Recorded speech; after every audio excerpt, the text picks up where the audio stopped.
Hello children, welcome to today's English class. I hope you are all fine out there and are staying indoors.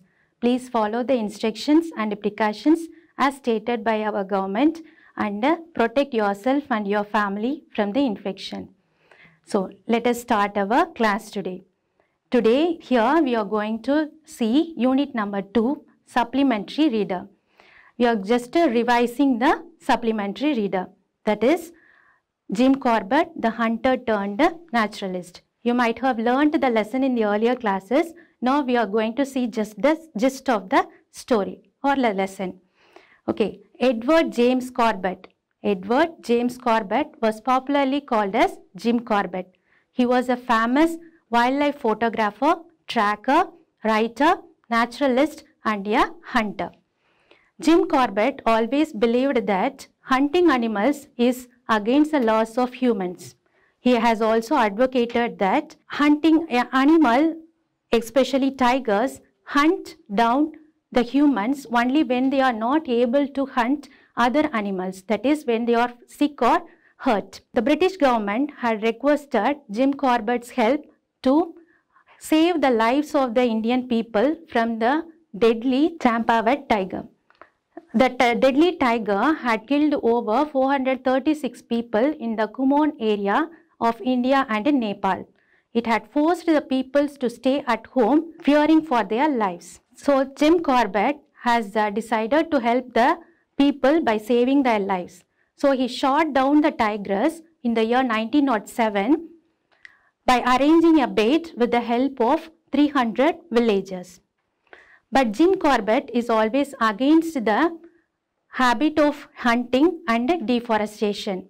He has publicly made his opinion through his lectures and tours. He was responsible for the establishment of National Park in Kumon areas. So, after his death in the year 1957, the Indian government had renamed the national park as the Jim Corbett National Park. So, this is the lesson that you have already learned. Now we are going to see the workbook exercises. So all of you please take your workbook and turn to page number 20. In page number 20 we are going to see worksheets, see the learning outcomes. What are the things that we are going to see? So first one, we are going to rearrange the sentences. Secondly, we are going to comprehend a passage. Thirdly, we are going to understand the sentences according to the content given. Fourth is you are going to write a paragraph on your own. And finally, you are going to comprehend a story. First is rearranging a sentence. How will you rearrange a sentence? So they have given you 6 points and you have to rearrange it in a proper order. It was given in a jumbled order and you have to order it in a coherent order. Okay. So what is the heading given is, you have to rearrange the sentences according to the process of preparing coconut chutney. So you all like coconut chutney, is it not? So it will be a very good food item for idli and dosa. So how will you prepare a coconut chutney? So what are the methods you will follow while preparing a coconut chutney? First, what you will do, you will wash your hands before preparing any food items. So next what you will do, you will cut a fresh coconut into small pieces. Then you will put the coconut pieces, ginger, green chilli and fried grams in a mixie jar. Then you will add salt for taste. And you will grind the content in a mixer grinder. Then you will pour the chutney into a bowl and add curry leaves. So the process of preparing a coconut chutney is over. So have you understood? Now let's see the second exercise. The second exercise is you are going to comprehend a paragraph. Read the following passage and answer the questions 2 to 4. So shall we read the paragraph? Okay. The Champawat tiger, a Bengal tigress, was responsible for nearly 436 fatalities in Nepal and the Kumon district in India. So the Bengal tigress, it is responsible for the death of 436 people in India and Nepal. So what is the meaning of fatalities here? Fatalities means death. Okay. So let us move on to the next sentence. The British government requested Jim Corbett a wildlife photographer, hunter, tracker, naturalist and writer to help the villagers from the man-eating tigers. He agreed to hunt down the man-eater not because he liked it, but only to help the people. So as I have already told you, the British government requested Jim Corbett to help the people, and he has also agreed to help the lives of the people. After several unsuccessful attempts, he managed to kill the tigress in a village near Champawat. So he has finally killed the tigress also. He was always against the game hunting, and he went on lecturing tours to educate the people about the need to conserve forest and their wildlife. So this is his main idea, that is, he was always against hunting and he wanted to preserve the nature by saving the forest. According to him, deforestation and human encroachment were the main cause of the mischief of wild animals. So what he says is deforestation. So deforestation means destruction of the forest, and human encroachment. What is encroachment? Intrusion of the human inside the forest. That is the main cause of the mischief. What will the wild animals do harm? They will do harmful to the people, is it not? So that is a mischief considered here. He promoted the Association for the Preservation of Wildlife. So this is the end of the paragraph.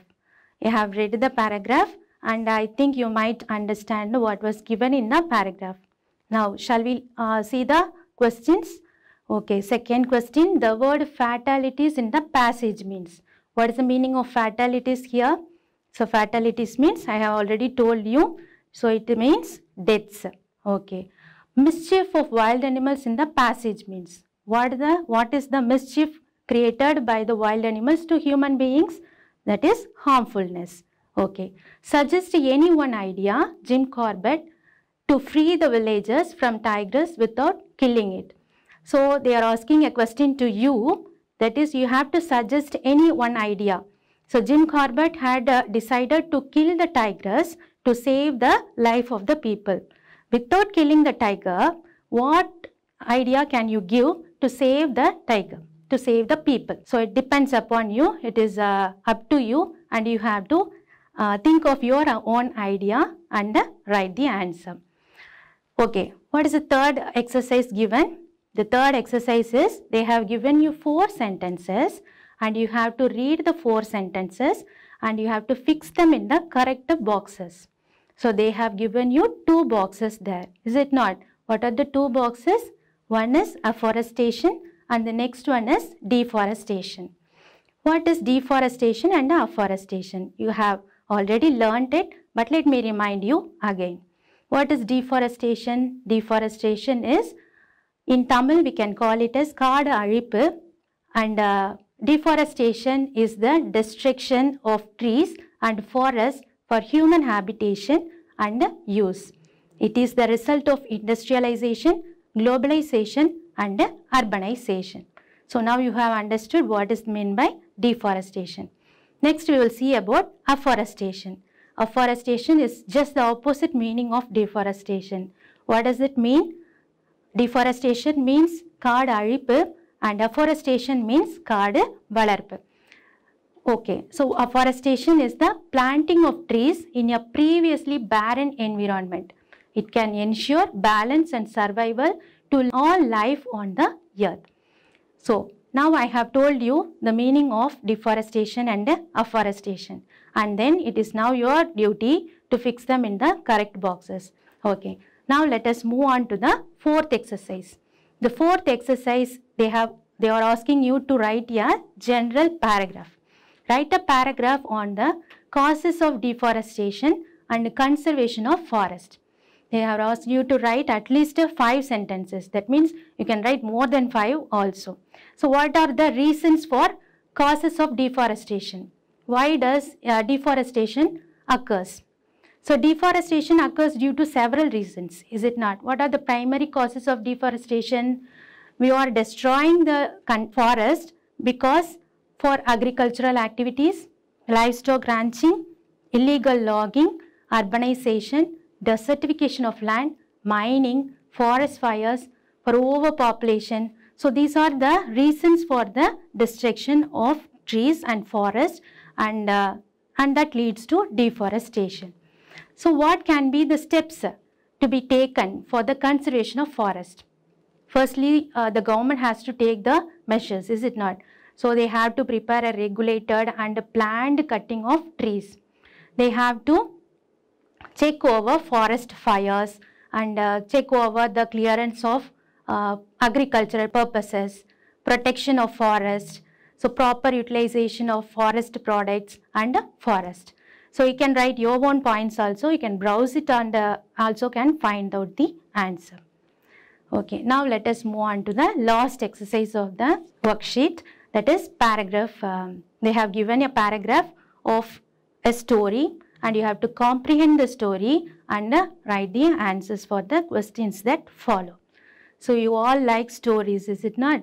So story is always very interesting, and let us see what the story is given.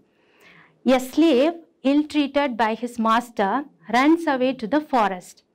So a slave, who is a slave? Slave in Tamil means adimai. So ill-treated means he was badly treated by his master. So he runs away to the forest. So to escape from his master, he runs away to the forest. There he comes across a lion in pain because of a thorn in its paw. So he sees a lion which was in pain because it has a thorn on its paw, thorned. So he sees a lion which was in pain. The slave bravely goes forward and removes the thorn gently. The slave was so brave, is it not? So he goes near the lion and removes the thorn from its leg. So he was so bravely helping the lion. The lion, without hurting him, goes away. So the lion was also very kind enough, is it not? So it goes away without hurting the slave. Some days later, the slave's master comes hunting to the forest and catches many animals and cages them. The same cruel master, he comes for hunting and he has caught hold of many animals and caged them. The slave is spotted by master's men who catch him and bring him to the cruel master. The slave was also caught by the master's men and he was again brought back to the master. The master asked for the slave to be thrown into the lion's cage. So the slave was thrown into the lion's cage as a punishment. So his aim was to kill the slave. So he throws him into the cage of the lion. The slave is awaiting his death in the cage. There he sees the lion and he realizes that it is the same lion that he had helped once.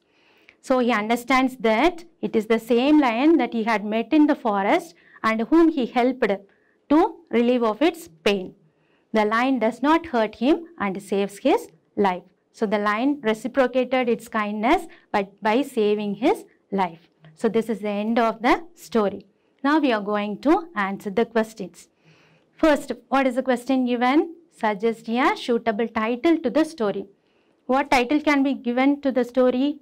That is up to you and you can answer yourself. For example, you can say The Slave and the Lion or The Slave and the Cruel Master, anything. So you can write your own answer there. Next question is, compare any one of the given characters of the story with the person you come across in your life and write one sentence about him or her. So what are the characters you have seen in the story? There are three important characters, is it not? First is the slave, next is his master, third one is the lion. The slave is a brave man, but brave and also a kind-hearted man. The cruel master, he is very cruel and his attitudes are also very cruel. And finally the lion. The lion may be a wild animal, but it showed the character of a human being. So you can write any character that you choose to, and you can write the name of the character there, and what do you think about the character, you can write it in the next place. And then in the second box you have to write the same character what you have written there, the man who has the person who have met, if he has the same character of the slave or lion or the master, you can write their name and you can write about their character in the second box. Okay, now we are going to see the next question. Mention a help you have rendered to the person in need. That means you would have helped a person who is in need of your help. So you can write about that help that you have given him in the boxes. Okay, what is the last question? Write a proverb related to the main theme of the story. So every story has a moral and every story is about it denotes a proverb. So this story, it will definitely have a proverb in it. So what is the proverb we can give here? As you sow, so you reap. So Vinay Vidaitavan, Vinayarpan. If you do good, you will reap good things. If you do bad things, then you will reap only the bad consequences. So this is the end of the worksheet number 6. I hope you could have understood and written the answers in the worksheet. Now let us move on to worksheet number 7. So this worksheet number 7, it has the learning outcomes. First we are going to see syllabification under prefix and suffix. This comes under vocabulary. And then the third one is prepositions. Fourth one is modal verbs. Prepositions and modal verbs comes under grammar section. Okay, let us see what is syllabification first. You know what is syllable, is it not? You could have learned in the earlier classes. So syllabification is if they have given you one word, you can easily split it into words. Just let us recall it. What is syllabification? So syllabification is the process of forming or dividing words into syllables. It is splitting of words according to the vowel sounds. You know what is a vowel? How many vowels are there in English? Know that there are 5 vowels. A, E, I, O and U. And the remaining 20 letters, that is B, C, D, F, etc. are called consonants. But there is an exception to it, that is the letter Y. The letter Y is considered as a semi-vowel or a glide. Because when a word ends with the letter Y, it makes a long vowel sound. For example, let us see the word butterfly. So how is the words ending? Butterfly. So Y has a long vowel sound. So Y is considered as a vowel here. Suppose if it is in the middle of the word. For example, bicycle. So here, psi. So it makes a short vowel sound. So here we can take it as a syllable also. So what is syllable first? Syllable is a combination of alphabets which makes dominant vowel sound. Parts in which the word is broken for pronunciation is called the syllable. For example, let us take the word humble. So to pronounce the word humble, we are breaking it into 2 parts, hum and bill. So hum is 1 syllable and bill is another syllable. So the word humble has 2 syllables. Let us take another example, entertainment.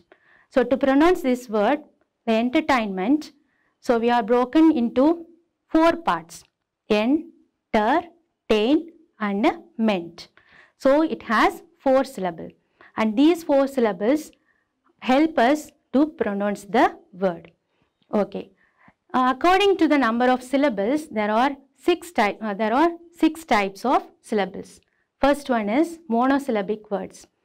Words which have only 1 syllable are called monosyllabic. Example, car, cat, man, sea, ball. What is disyllabic? Disyllabic are words having 2 syllables. Example, candy. Can-D.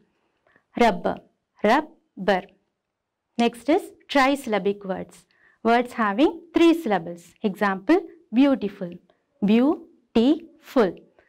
Next is bicycle. Bi-cy-cle. Next we are going to see tetrasyllabic words.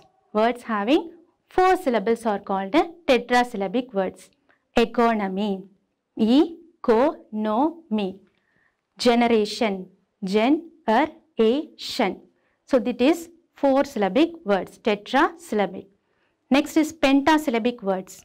Words having only 5 syllables are called pentasyllabic words. Determination, determination.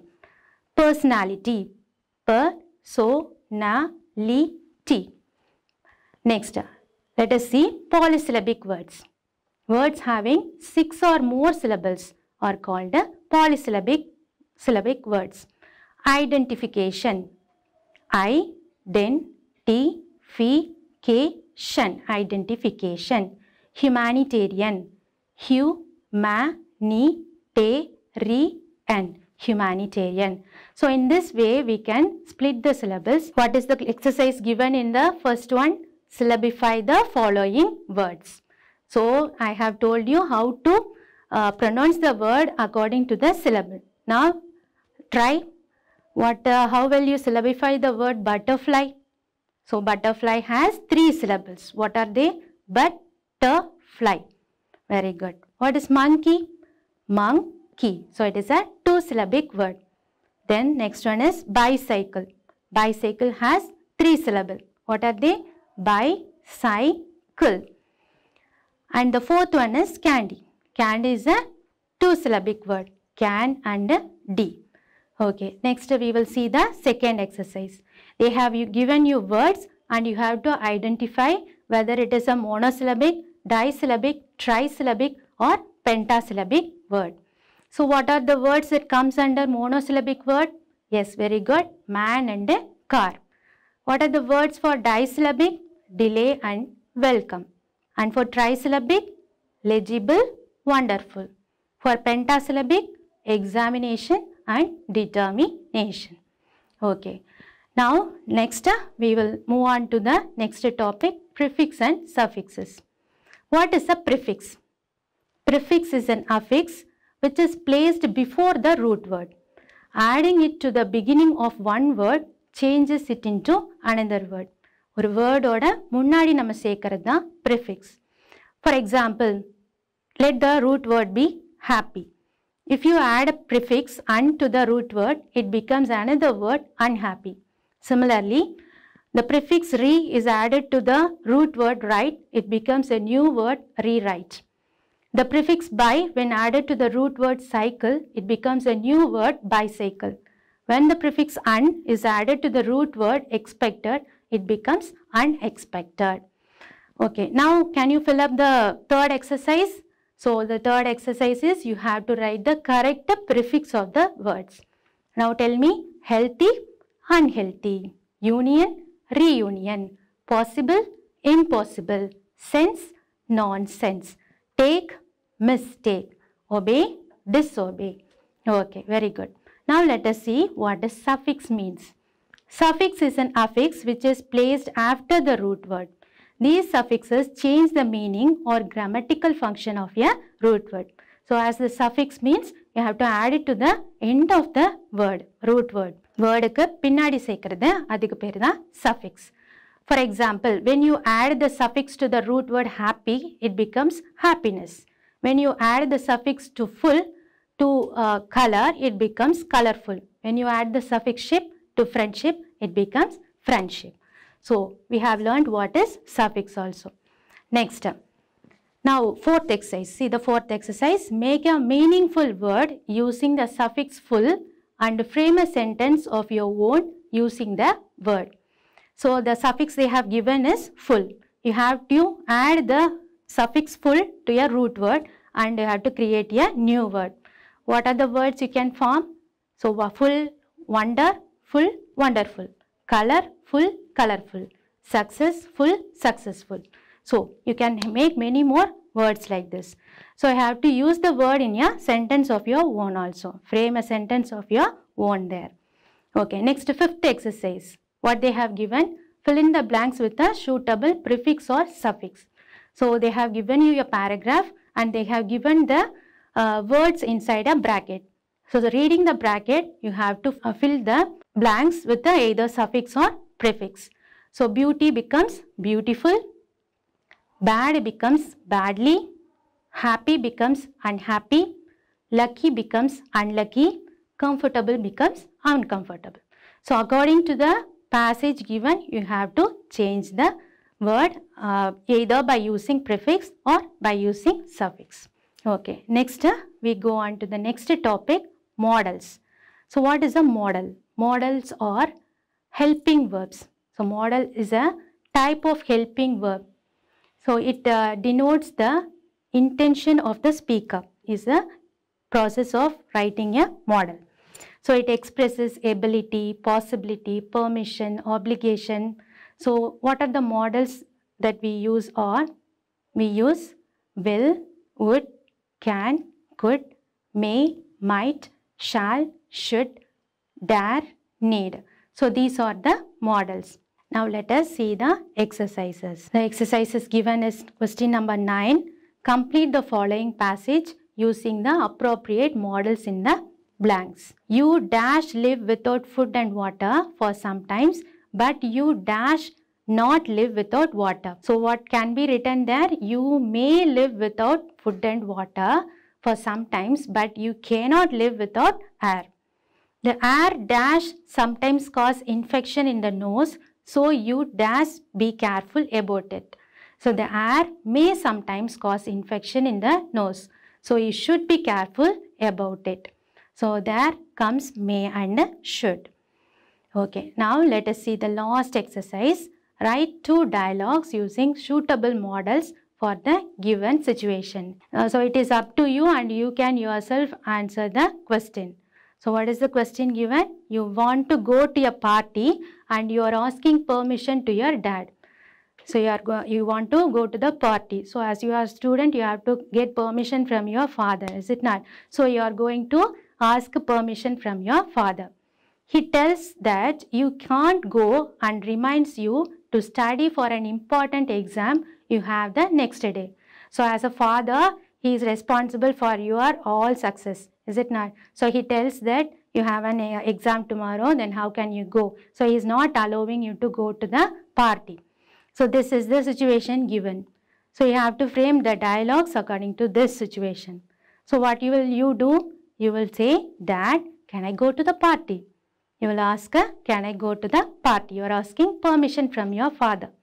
So dad says, no, you cannot. Tomorrow you have an exam.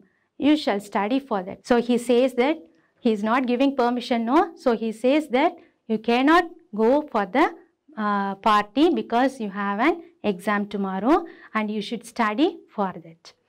So thank you, students.